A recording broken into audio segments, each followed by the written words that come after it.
السلام علیکم ورحمۃ اللہ وبرکاتہ۔ سورۃ البقرہ آیت نمبر 200 ترجمہ۔ پھر جب اپنے حج کے ارکان ادا کر چکو تو جس طرح پہلے اپنے آباء و اجداد کا ذکر کرتے تھے اسی طرح اب اللہ کا ذکر کرو، بلکہ اس سے بھی بڑھ کر۔ اللہ کو یاد کرنے والے لوگوں میں بہت فرق ہے۔ ان میں سے کوئی تو ایسا ہے جو کہتا ہے کہ اے ہمارے رب، ہمیں دنیا ہی میں سب کچھ دے دے، ایسے شخص کے لیے آخرت میں کوئی حصہ نہیں۔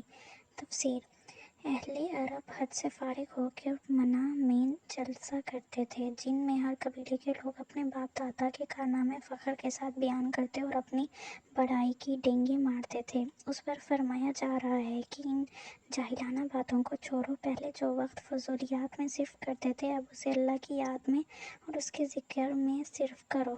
اس ذکر سے مراد زمانہ قیام منی کا ذکر ہے۔ جزاک اللہ خیر۔ Subscribe to my channel. اللہ آپ کو خوش رکھے۔